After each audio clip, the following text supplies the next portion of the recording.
ಓಂ ಶ್ರೀ ಗುರು ಬಸವಲಿಂಗಾಯ ನಮಃ. ತಮ್ಮ ಪ್ರೀತಿಯ ಜಂಬೂ ಸವಾರಿ ಎಂಬ ಈ ಕಾರ್ಯಕ್ರಮಕ್ಕೆ ತಮ್ಮೆಲ್ಲರಿಗೂ ಸ್ವಾಗತ, ಆತ್ಮೀಯ ಸ್ವಾಗತ. ಇಂದಿನ ಸಂಚಿಕೆಯ ವಿಷಯ 21 ಎಂಬ ಹಿಂದಿ ಸಿನಿಮಾ ವಿಶ್ಲೇಷಣೆ. ನಮ್ಮ ಭಾರತ ದೇಶದಲ್ಲಿ ಉತ್ತರದಿಂದ ದಕ್ಷಿಣದವರೆಗೂ ಎಲ್ಲ ಭಾಷೆಗಳಲ್ಲಿ ಎಲ್ಲ ಪ್ರಕಾರದ ಸಾವಿರಾರು ಸಿನಿಮಾಗಳು ವರ್ಷಪೂರ್ತಿ ಬಿಡುಗಡೆ ಆಗುತ್ತಲೇ ಇರುತ್ತವೆ. ಇತ್ತೀಚೆಗಂತೂ ಬರೀ ಹೊಡೆದಾಟದ ಸಿನಿಮಾಗಳ ಲೋಕವೇ ತೆರೆದಿದೆ. ಇನ್ನು ಯುದ್ಧಗಳ ಬಗೆಗಿನ ಸಿನಿಮಾಗಳು ಹೇರಳವಾಗಿ ಬಿಡುಗಡೆಯಾಗುತ್ತಿವೆ.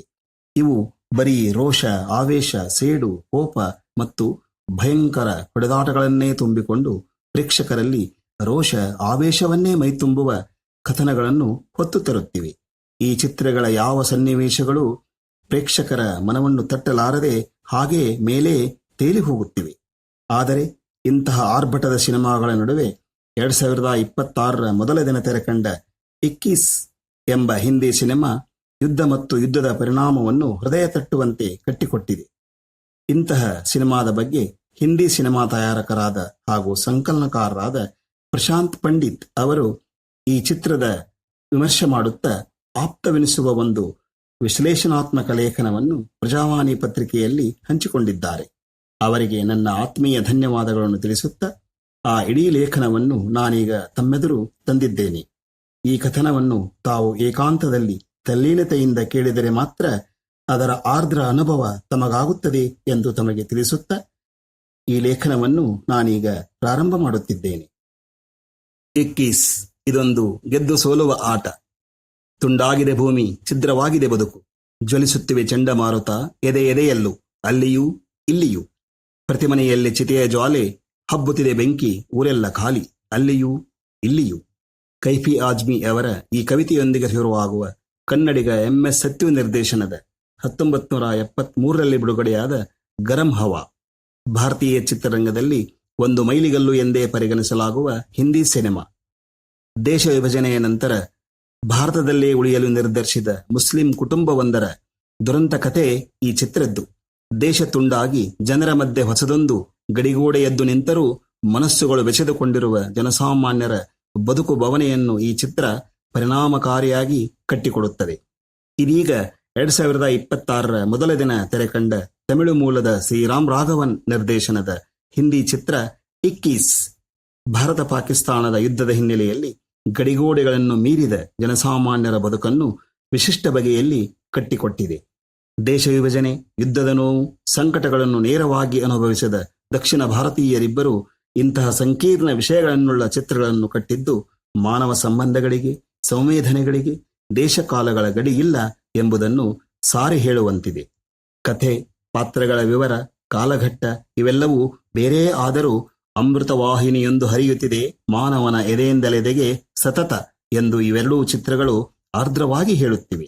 ಇಂದಿನ ಅಬ್ಬರದ ದೇಶಭಕ್ತಿಗೆ, ಯುದ್ಧ ಪಿಪಾಸು ಮನಸ್ಥಿತಿಗೆ, ಉಗ್ರ ರಾಷ್ಟ್ರೀಯತೆಗೆ ದಿಟ್ಟವಾಗಿ ಪ್ರತಿರೋಧ ಒಡ್ಡಿವೆ. ಜನಸಾಮಾನ್ಯರ ಸಾವು ನೋವು ಅಲ್ಲಿಯೂ ಇಲ್ಲಿಯೂ ಒಂದೇ ಬಗೆಯದು. ಮೇಲ್ನೋಟಕ್ಕೆ ಕಾಣುವ ಹಾಗೆ ವೈರ ಜನಸಾಮಾನ್ಯರ ಆಯ್ಕೆಯಲ್ಲ ಎಂಬ ಸ್ಪಷ್ಟ ನಿಲುವು ಈ ಚಿತ್ರಗಳದ್ದು. ಹಿಂದಿಯಲ್ಲಿ 21 ಎಂದರೆ 21ನೇ ವಯಸ್ಸಿನಲ್ಲೇ ಸಾವನ್ನಪ್ಪಿದ ಸೆಕೆಂಡ್ ಲೆಫ್ಟಿನೆಂಟ್ ಅರುಣ್ ಖೇತರ್ಪಾಲ್ ಅವರ ಬದುಕನ್ನು ಆಧರಿಸಿದ್ದು ಈ ಚಿತ್ರ. ಈತ ಭಾರತದ ಅತಿ ಕಿರಿಯ ಪರಮವೀರ ಚಕ್ರ ಪುರಸ್ಕೃತ. ಹಾಗೆಯೇ ಯುದ್ಧ ಭೂಮಿಯಲ್ಲಿ ಮಡಿದ ಮಗನನ್ನು 30 ವರ್ಷಗಳ ನಂತರವೂ ನೆನೆಯುತ್ತಲೇ ಇರುವ 81ರ ವಯಸ್ಸಿನ ಮದನ್ ಲಾಲ್ ಖೇತರ್ಪಾಲ್ ಅವರ ಬದುಕಿನ ಚಿತ್ರಣವೂ ಹೌದು. ಅರುಣ್ ನ್ಯಾಷನಲ್ ಡಿಫೆನ್ಸ್ ಅಕಾಡೆಮಿಯಲ್ಲಿ ಸೈನಿಕ ತರಬೇತಿ ಪಡೆದು 1971ರ ಭಾರತ ಪಾಕಿಸ್ತಾನ್ ಯುದ್ಧದ ಸಮಯದಲ್ಲಿ 17 ಪೂನಾ ಹಾರ್ಸ್ ರೆಜಿಮೆಂಟಿನಲ್ಲಿ ಟ್ಯಾಂಕ್ ಕಮಾಂಡರ್ ಆಗಿ ಯುದ್ಧ ಭೂಮಿಯಲ್ಲಿ ಕಾದಾಡುತ್ತಾ ಸಾಯುವ ಚಿತ್ರಣ ಒಂದೆಡೆಯಾದರೆ 2001ರಲ್ಲಿ ಲಾಹೋರ್ಗೆ ಭೇಟಿ ನೀಡುವ ನಿವೃತ್ತ ಬ್ರಿಗೇಡಿಯರ್ ಮದನ್ ಲಾಲ್ ಖೇತರ್ಪಾಲ್ ಅವರನ್ನು ಪಾಕಿಸ್ತಾನದಲ್ಲಿ ಬ್ರಿಗೇಡಿಯರ್ ನಿಸಾರ್ ಆತಿಥ್ಯ ಮಾಡುವ ಚಿತ್ರಣ ಇನ್ನೊಂದೆಡೆ. ಹೀಗೆ ಚಿತ್ರವು 2 ಕಾಲರೇಖೆಗಳಲ್ಲಿ ನಡೆಯುತ್ತದೆ. ಸೈನಿಕನಾಗಿ ಶತ್ರುಗಳ ವಿರುದ್ಧ ಯುದ್ಧ ಭೂಮಿಯಲ್ಲಿ ಸೆಣಸುವ ಬಗ್ಗೆ ಸಾಹಸಮಯ ಕಲ್ಪನೆಗಳಿಟ್ಟುಕೊಂಡ ಬಿಸಿರಕ್ತದ ಯುವಕನ ಕಥೆ ಮತ್ತು ಅದರ ಪರಿಣಾಮಗಳೊಂದಿಗೆ ಹೋರಾಡುತ್ತಲೇ ಇರುವ ಇಳಿವಯಸ್ಸಿನ ತಂದೆ ಮತ್ತು ಶತ್ರು ದೇಶದ ಮಧ್ಯವಯಸ್ಕನ ಕಥೆ ಒಂದಕ್ಕೊಂದು ಹೆಣೆದುಕೊಂಡಿರುವ ಪರಿಯೇ ಚಿತ್ರದ ಜೀವಾಳ. ಇತ್ತೀಚಿನ ವರ್ಷಗಳಲ್ಲಿ ಯುದ್ಧವನ್ನು ಅತಿರಂಜಿತವಾಗಿ ಚಿತ್ರಿಸಿ ನೋಡುಗರಲ್ಲಿ ರೋಷ ಉಕ್ಕುವಂತೆ ಪ್ರಚೋದಿಸುವ ಜವಾಬ್ದಾರಿಯನ್ನು ಆವಾಹಿಸಿಕೊಂಡಿರುವ ಬಾಲಿವುಡ್ ಚಿತ್ರಗಳು ಒಂದರ ಹಿಂದೆ ಒಂದು ಯಶಸ್ಸನ್ನು ಸಾಧಿಸುತ್ತಿರುವಾಗ ಇಕ್ಕೀಸ್ ಇದ್ಯಾವುದನ್ನೂ ಲೆಕ್ಕಿಸದೆ ಅಪ್ಪ ಮತ್ತು ಮಗನ ಬದುಕನ್ನು ಭಾವನಾತ್ಮಕ ನೆಲೆಯಲ್ಲಿ ಸಂಧಿಸುವ ಹಾಗೆ ಕಟ್ಟುತ್ತಾ ಸಾಗುತ್ತದೆ. ಬಾಕ್ಸ್ ಆಫೀಸ್ನ ಪ್ರಲೋಭನೆಗಳಿಗೆ ಬಗ್ಗದ ಆತ್ಮವಿಶ್ವಾಸದ ಸಂವೇದನಾಶೀಲ ನಿರ್ದೇಶಕ ಶ್ರೀರಾಮ್ ಯುದ್ಧವೆಂದರೆ ದೇಶಭಕ್ತಿಯ ಹೆಸರಲ್ಲಿ ನಡೆಸುವ ಅಬ್ಬರದ ಅರಚಾಟವಲ್ಲ. ತಲೆಮಾರುಗಳು ಅದರ ದುಷ್ಪರಿಣಾಮವನ್ನು ನೇರವಾಗಿಯೂ ಪರೋಕ್ಷವಾಗಿಯೂ ಎದುರಿಸಬೇಕಾಗುತ್ತದೆ ಎಂಬುದನ್ನು ಕೌಶಲ್ಯದಿಂದ ಹೆಣೆದ ಚಿತ್ರಿಕೆಗಳಲ್ಲಿ ಬಿಚ್ಚಿಡುತ್ತಾರೆ. ಅರುಣ್ ಸೈನಿಕ ತರಬೇತಿಯಲ್ಲಿರುವಾಗ ಹೆಮಿಂಗ್ವೇ ಅವರ for whom the bell tolls ಎಂಬ ಕಾದಂಬರಿಯನ್ನು ಉಡುಗೊರೆಯಾಗಿ ಪಡೆಯುವ ದೃಶ್ಯ ಇದಕ್ಕೆ ಉದಾಹರಣೆ. ಯುದ್ಧದಲ್ಲಾಗುವ ಸಾವು ನೋವಿನ ದುರಂತದ ಚಿತ್ರಣವಿರುವ ಕಾದಂಬರಿ ಇದು. ಅರುಣ್ ಕೈಗೆ ಈ ಪುಸ್ತಕವನ್ನಿಡುವ ನಿರ್ದೇಶಕ ಯುದ್ಧಗಳ ಕುರಿತ ತನ್ನ ನಿಲುವನ್ನು ಮೆಲುವಾಗಿ ಆದರೆ ಸ್ಪಷ್ಟ ಧ್ವನಿಯಲ್ಲಿ ಹೇಳಿಬಿಡುತ್ತಾರೆ.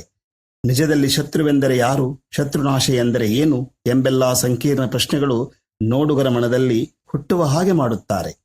ಲಾಹೋರ್ನ ತನ್ನ ಕಾಲೇಜಿಗೆ ಭೇಟಿ ಕೊಟ್ಟ ಮದನ್ ಲಾಲ್ ಅಲ್ಲಿ ಸಾಲಾಗಿಟ್ಟ ಖ್ಯಾತನಾಮರ ಪಟಗಳ ಮಧ್ಯೆ ನಟ ದೇವಾನಂದರನ್ನು ತೋರಿಸಿ ಇವರು ನನ್ನ ಹಿರಿಯರು ಎಂದು ಗುರುತಿಸುವ ದೃಶ್ಯ, ಉರ್ದುವಿನಲ್ಲಿ ಟಿಪ್ಪಣಿಗಳನ್ನು ಬರೆದುಕೊಳ್ಳುವ ದೃಶ್ಯ ಬಹುಕಾಲ ನೆನಪಿನಲ್ಲಿ ಉಳಿಯುವಂಥದ್ದು. ಇತ್ತೀಚೆಗೆ ಪ್ರಜ್ಞಾಪೂರ್ವಕವಾಗಿ ತನ್ನ ಹಿಂದೂಸ್ತಾನಿ ಬೇರುಗಳಿಂದ ದೂರ ಸರಿಯುತ್ತಿರುವ ಬಾಲಿವುಡ್ ಚಿತ್ರಗಳನ್ನು ನೋಡಿದಾಗ ಈ ದೃಶ್ಯಗಳ ಮಹತ್ವ ಅರಿವಾಗುತ್ತದೆ.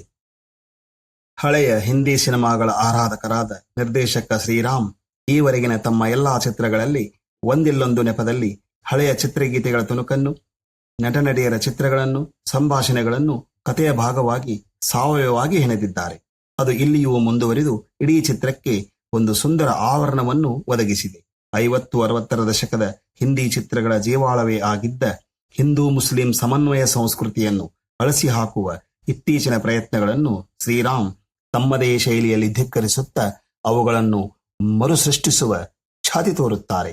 ಯುದ್ಧೋನ್ಮಾದ ಹೆಚ್ಚಿಸಿ ನೆರೆಹೊರೆಯ ರಾಷ್ಟ್ರಗಳ ಕುರಿತ ಭೀತಿಯನ್ನು ಬಳಸಿ ಮಾಧ್ಯಮಗಳ ಮೂಲಕ ರಣೋತ್ಸಾಹವನ್ನು ಮನೆ ಮನೆಗೂ ಹಂಚಿ ಹುತಾತ್ಮರನ್ನೂ ಬಿಡದೆಯೇ ಬಳಸಿಕೊಳ್ಳುತ್ತಿರುವ ರಾಜಕೀಯ ಆರ್ಥಿಕತೆಯ ಈ ದಿನಗಳಲ್ಲಿ ಇಕ್ಕೀಸ್ ದಟ್ಟವಾದ ವಿಷಾದದೊಂದಿಗೆ ಯುದ್ಧವೆಂದರೆ ಅದೊಂದು ಗೆದ್ದು ಸೋಲುವ ಆಟ ಎಂಬುದನ್ನು ಸಮರ್ಥವಾಗಿ ಚಿತ್ರಿಸುತ್ತದೆ.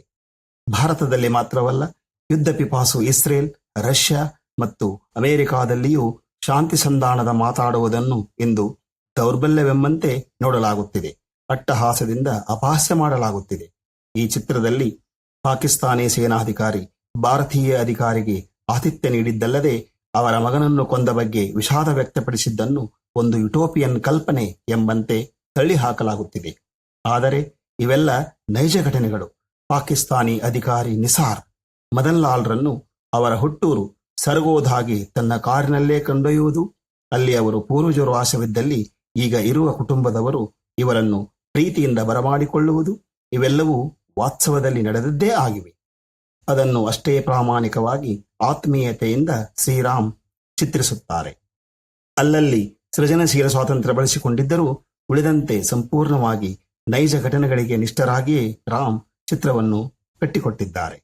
ಅದಕ್ಕಾಗಿ 4-5 ವರ್ಷಗಳ ಸಂಶೋಧನೆ, ಕ್ಷೇತ್ರ ಕಾರ್ಯ, ಮಾಹಿತಿ ಸಂಗ್ರಹ ಎಲ್ಲವನ್ನೂ ಅವರ ಚಿತ್ರತಂಡ ಅಚ್ಚುಕಟ್ಟಾಗಿ ಮಾಡಿದೆ.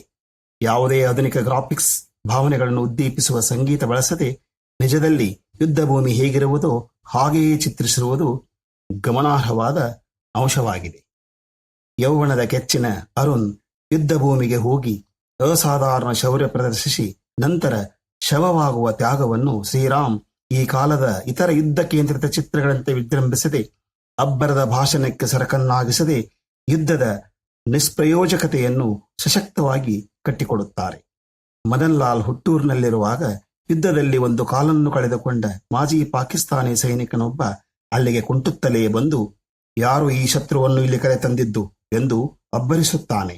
ಆಗ ಮದನ್ ಲಾಲ್ ಅವನನ್ನು ಗಟ್ಟಿಯಾಗಿ ಅಪ್ಪಿಕೊಂಡು, ಯಾರು ಶತ್ರು ಎಂದರೆ ನೀನು ಒಂದು ಕಾಲನ್ನು ಕಳೆದುಕೊಂಡಿದ್ದಿ, ನಾನು ನನ್ನ ಮಗನನ್ನೇ ಕಳೆದುಕೊಂಡಿದ್ದೇನೆ ಎಂದು ಕಣ್ಣೀರಾಗುವ ದೃಶ್ಯ ಮತ್ತು ಈ ಎಲ್ಲ ಸಂಘರ್ಷ ಎಂದಾದರೂ ಕೊನೆಗೊಳ್ಳುವುದೇ ಎಂಬ ನಿಸಾರ್ನ ಪ್ರಶ್ನೆಗೆ ಕೊನೆಯಾಗಲೇಬೇಕು ಎಂದು ನಾವು ಪ್ರಯತ್ನಿಸಿದರೆ ಕೊನೆಯಾಗೇ ಆಗುತ್ತದೆ ಎಂದು ಮದನ್ ಲಾಲ್ರು ಹೇಳುವ ದೃಶ್ಯ ಯುದ್ಧದಲ್ಲಿ ನೊಂದು ನಲುಗಿದ ಎಲ್ಲರ ಧ್ವನಿಯಾಗಿ ಕೇಳಿಸುತ್ತದೆ.